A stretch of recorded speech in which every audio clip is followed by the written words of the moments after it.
sa Myanmar, nung una parang we were shadowing the Chinese position. At first, tahimik tayo sa nangyari sa Myanmar at the same time that China was blocking UN Security Council opinion against the coup in Myanmar. But now I'm glad to see our government at least expressing grave concern about what has happened in Myanmar and the fate of Aung San Suu Kyi and tens of others of government and opposition leaders. So salamat, Sir Garcia. Salamat, Mr. Chair. If ASEC Neil would like to add to that, I would appreciate it, Mr. Chair. Yeah. Senator Ontiveros, you were talking about, yes, you were talking about Myanmar. My reaction to that Myanmar remains the official one. I pour scorn on the Western world for destroying Aung San Suu Kyi and making her a victim of the military, because I think I've explained it, that Myanmar is divided between the army that holds it together, the army founded by her father, the country founded by her father, and all she had as a balance to the army was her reputation as a freedom fighter and my newspaper columnist in Today, which I think was the greater honor. And then she somehow maneuvered to make herself a leading figure in Myanmar to start pushing the country towards democracy. The Rohingya problem comes up. Some idiots in my office in New York said, no, that's a problem of Myanmar. No, it's not a problem. That's a problem of the British, who created a subclass of subhuman Rohingya, brought them to Burma, a highly ethnically conscious country, and left them there and never gave them residence or citizenship. I have Burmese friends who are very rich, and they look at them as animals. That's the British legacy. Now comes the situation of the Rohingya. Aung San Suu Kyi had to balance the continuing tolerance of the army for her democratic moves against the racial hatred against the Rohingya. And what does the Western and those fairies, I call them fairies, in Oxford do?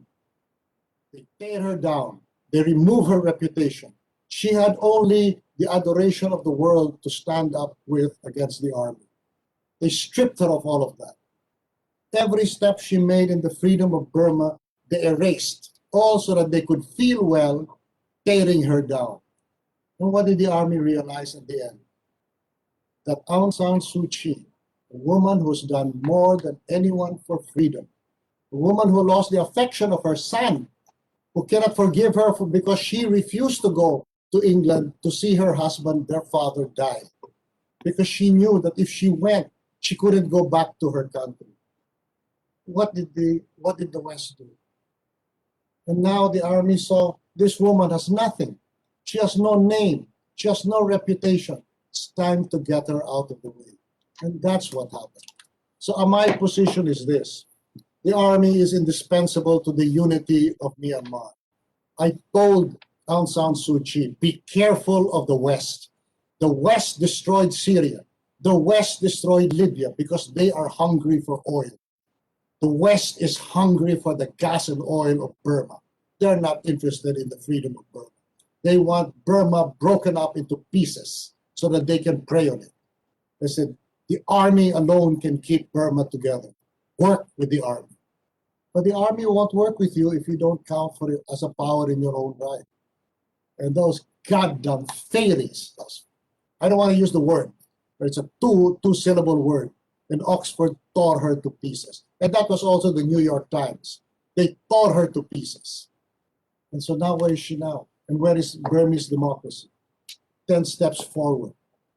Just for the liberals in the United States to feel good tearing down a woman, they have gone 20 steps back for Burmese democracy.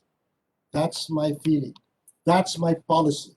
With Burma, we work with the powers around Burma to see if we can convince the great powers there, forget the United States. We talk to China.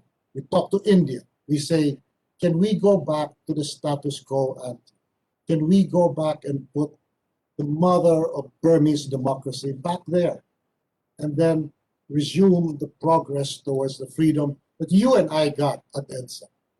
What I mean? My God. So if this department will never, never listen to the West on this issue, never. And in fact, most Asian countries are looking to our leadership, to my leadership, as a more nuanced approach to the Burmese problem. Because the last thing we want is to work with the countries in the West who destroyed Burmese democracy.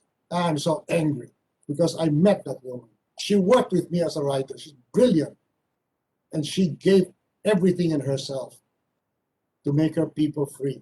And the West destroyed her, all for their sissy sentiments, their human rights sentiments. When you know what? I challenge every single critic of Suu Kyi. Any one of you stand up who's ever fought up for freedom? Any of you suffered for freedom? We did, right, Risa? We did. You and I did. Those faggots, not a single one of them did. And they dared judge that woman. Well, now my job is to try to put her back. Maybe convince the powers that be. The status quo ante was working. Let's see if you can go back together. But the last thing, the last people I will listen to is a white face on this issue. And I charge all my people in the Department of Foreign Affairs. You listen to a white man, you listen to white opinion, and you're finished. I know you all want to go back to Western capitals. Well, you won't. So that's my opinion on the Burmese question. I'm really angry that they destroyed a great thing. Thank you, Secretary. Thank you, Secretary Locsin. Any other questions or comments from the senators or from the other resource persons on this particular issue? Oh, wait. May I add this? I heard EDSA criticize Duterte. No, when you saw what was declared, EDSA Lagman criticized Duterte for a passive attitude towards the junta. No, that was me. That was me. If it was up to President Duterte, he is a man of personal loyalties. He has a tremendous affection and admiration for Suu Kyi. But I am holding my own. I'm saying, let's not get emotional over this. This is not about friendship. This is about bringing things back to the way they were. So for now, he has not repudiated. But I'm going to continue that way.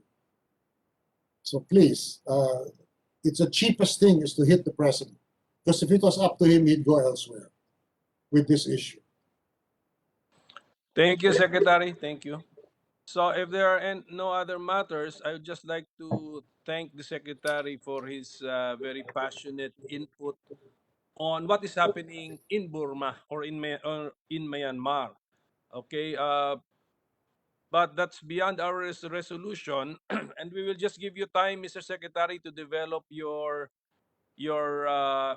thinking on what is happening in Myanmar and to uh, implement your initiatives, and then maybe in the future you can brief the committee on what the DFA has I would done love to do that. I would love to do regarding that. the latest developments in Myanmar. Okay, but as far as the Rohingya resolution of Senator De Lima is concerned, the position of the chair now is to suspend the hearing on this resolution and give Senator De Lima time to go over the exchanges, the inputs which happened this afternoon, and we will resume hearing this resolution sometime in the future. If there is no objection from the committee members, that is how we will continue regarding PS 158. Is it okay with the committee members? If there is no objection, so committee secretary, that is what we will do. Suspend PS 158, give time for the author to react to the inputs given this afternoon, and then rehear or resume the hearing sometime in the future. Okay, let's move on. Yes, sir. Thank you. Let's move on. And but there is DOLE Assistant Secretary Rubia Tutay is here. Does she want to